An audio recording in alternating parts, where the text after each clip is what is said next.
Joining us now, Republican strategist Boyd Matheson. He's the former chief of staff to Senator Mike Lee and the host of Inside Sources on KSL. Hi there, Boyd. So what are you going to be watching for when this starts to get underway? What's going to happen? So I actually think the most important thing is going to be not the first round of balloting, but the second round of balloting. I think in that first round on the floor of the House, you'll have a lot of those who will do their protest vote. They'll cast votes for Kevin McCarthy or maybe even Steve Scalise or maybe even former President Trump.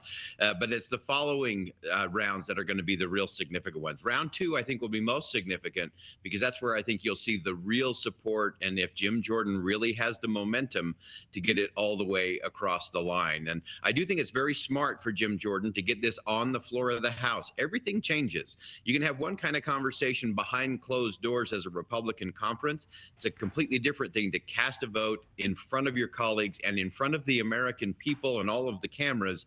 The pressure starts to mount, things start to shift. And so round one will be protest. I don't think he'll get there or even really close in the first round, but it's round number 2, 3, and 4 where you'll see, does he really have the leverage with some of those that he's flipped already, and can he mount that into getting to that magic number 217? The other rumbling we're hearing, Boyd, this morning, according to Politico and others, some of the holdouts that oppose Jim Jordan say they're going to have a challenger during the House floor speakership vote today. Do we have any idea who that may be?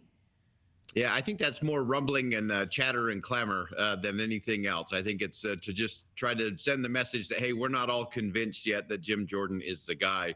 It's really interesting, though, Marni, as I have been listening to people inside those rooms and outside of those rooms, but more importantly, as you listen to the American people, they actually might be closer to where the people are, not where official Washington is, but where the people are with a Jim Jordan than they are with anyone else. One of the things that voters clearly are exasperated with in Washington is what I call the smart wimp syndrome.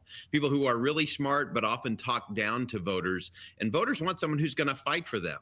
Jim Jordan fits that bill as a smart fighter.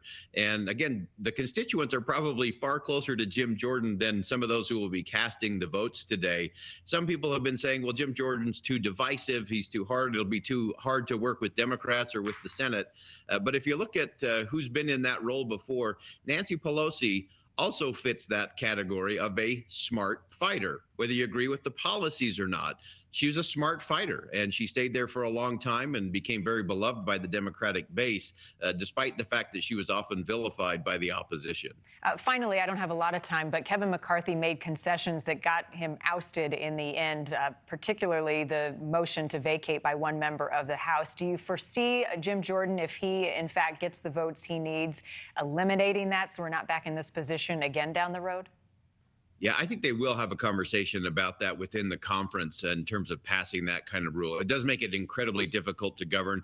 And remember, Marni, we're a little over 30 days away from another shutdown showdown in funding the government. And whoever the speaker is, Jim Jordan or otherwise, they're going to have to negotiate. They're going to have to compromise in order to get that done to keep the government funded. And so I think they do have to get past that just one vote to vacate the chair. I think it just creates too much chaos and not enough focus and clarity in terms of trying to lead and actually get an agenda done. Boyd, as always, thank you.